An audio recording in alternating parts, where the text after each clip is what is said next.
Salut à tous et bienvenue sur cette nouvelle vidéo. Je vous ai promis la dernière fois qu'on devrait recommencer avec les nouvelles vidéos pour essayer de vous édifier sur la procédure d'études en Italie. Alors les amis, la première des choses que je vais vous dire, il ne faut pas vous disperser. Laissez le passé au passé et prenez les choses en main dès à présent et préparez votre futur. C'est la seule chose que je peux vous dire pour l'instant. Je viens aujourd'hui pour répondre à une préoccupation très précise. Monsieur, qu'est-ce qu'il faut faire en attendant que la procédure commence? Nous sommes déjà au mois de février, à l'heure que je suis en train de tourner cette vidéo. Nous sommes pratiquement le 15 février. J'aimerais vous dire une chose. La procédure commence généralement vers fin mars, début avril, quand Universitalia ouvre la plateforme pour pouvoir commencer les préinscriptions dans les universités italiennes. Qu'est-ce qu'il faut faire pour celui-là qui est en attente de la procédure actuellement où je suis en train de vous parler?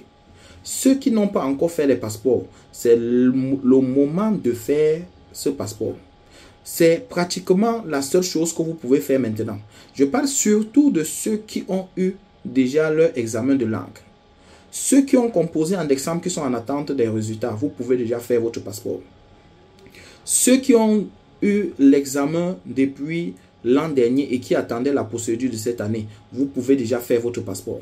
Ceux qui n'ont pas eu le visa alors qu'ils ont fait la procédure l'an dernier et qui souhaitent reprendre la procédure cette année, vous pouvez déjà faire le passeport. Et j'ai dit généralement, méfiez-vous des spécialistes que vous allez voir sur les réseaux sociaux. Je dis bien des spécialistes que vous allez voir un peu de partout.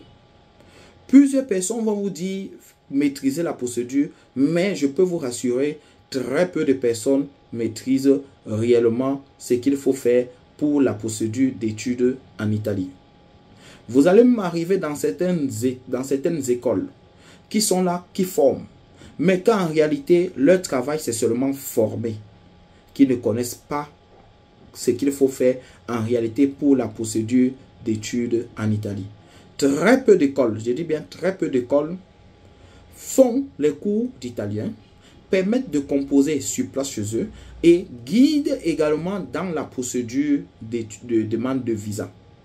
C'est le cas déjà pour nous, c'est une très bonne nouvelle. Ceux qui font cours chez nous, au centre CPLI, au Cameroun, ont la possibilité de faire cours sur place, de composer également sur place et peuvent aussi demander à ce qu'on les suive pour la procédure de demande de visa. Ça, c'est tout en un. Chez nous, il n'y a pas de que vous allez faire cours, on va vous envoyer composer ailleurs, ou après, on va vous demander d'aller faire votre procédure seul. Non, celui qui veut peut faire ses procédures seul à travers des vidéos que je fais, que ce soit sur ma chaîne YouTube, que ce soit sur ma plateforme, mon compte Facebook, que voici, qui porte d'ailleurs le même nom, que ce soit mon compte Facebook, que ce soit mon compte TikTok, que ce soit également ma chaîne YouTube, ça porte le même nom, qui est Brice l'Italiano. Pour celui qui veut me suivre, pour des vidéos plus longues, plus complètes sur ma chaîne YouTube, vous avez tout, jusqu'au passeport les amis. Donc ne vous laissez pas disperser par ceux-là que j'appelle généralement des spécialistes. Il y a des spécialistes, il y a des gens qui vont vous dire, les gars, on va vous aider à monter les dossiers et tout et tout. Une chose, évitez les faux documents. Si quelqu'un veut vraiment avoir une aide de ma part, ne venez pas à côté de moi avec des documents que vous avez montés ou que vous avez falsifiés. Je sais que des gens vous prennent d'énormes sommes d'argent pour vous monter des documents. Ça, ce n'est pas mon travail. Si vous avez ce genre de dossier, allez loin avec ça. J'ai refusé le suivi de 2 étudiants l'an dernier parce qu'ils avaient mis ou ils voulaient mettre des faux documents dans leur dossier. Non. Non, non, non. Et pour ceux qui souhaitent avoir un suivi avec moi pour que la procédure se déroule dans de très bonnes conditions, vous pouvez me contacter sur mes différentes plateformes. Que ce soit par ici, que ce soit sur YouTube, que ce soit sur TikTok, vous pouvez m'écrire. Mais ne venez que si vous êtes sérieux. Si quelqu'un vient demander une aide vraiment de Dieu, sur mes différentes plateformes, j'ai déjà toutes les informations gratuites qui ont permis même à certains étudiants de faire leur procédure seuls. Mais sauf que l'an dernier, quand certains étaient bloqués déjà, ils avaient reçu le préavis, ils étaient encore obligés de revenir me voir. Le suivi, les amis, je vous assure déjà, ce n'est pas gratuit. Si quelqu'un vient vers moi pour le suivi, ce n'est pas gratuit. Ceux de mon établissement ont pris, et ceux qui viennent de l'extérieur, c'est-à-dire ceux qui ont fait quoi ailleurs, qui viennent, ils payent le double du prix que les autres payent. Ah oui, les amis, c'est ça. Donc, déjà, et surtout que ce que nous prenons même, c'est minime. Par rapport à ce que vous versez dehors, par rapport à ce que vous versez aux gens, c'est très minime.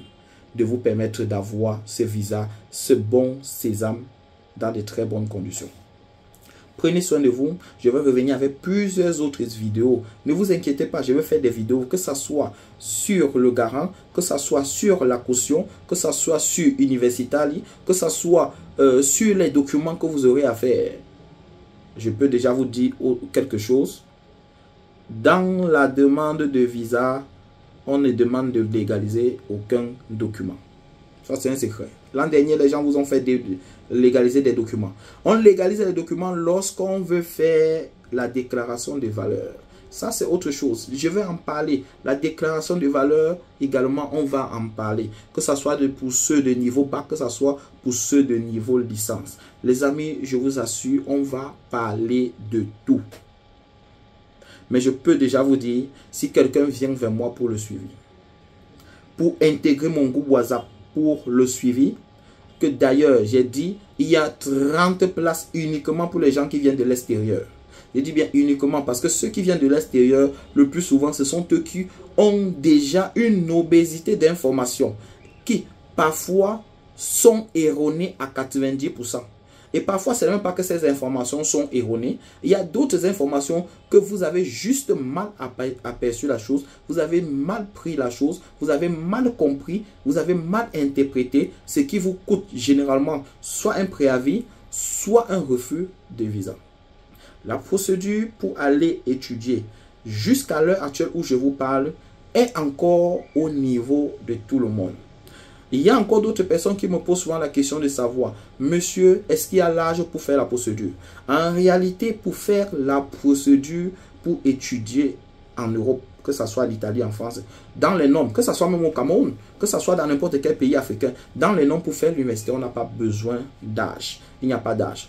Sauf que lorsque nous faisons une demande de visa pour aller étudier dans une université à l'extérieur, on regarde souvent notre âge, on dit celui-ci qu'est-ce qu'il a fait ou qu'est-ce qu'il faisait depuis pour ne pas continuer ses études. Parfois, on pense que on veut demander le visa parce qu'on veut à tout prix fuir notre pays natal. Non, les amis, il y a des techniques, il y a des procédures, il y a des méthodes. L'an dernier, j'ai fait une étudiante de 30 ans a eu son visa niveau bac alors qu'elle n'avait pas étudié. L'an surpassé, j'ai fait la même chose. En 2000, je parle de 2023. J'ai une étudiante, elle s'appelle Pascaline. Plus de 30 ans, elle a eu son visa. On a travaillé, on lui a donné premier préavis. On a répondu.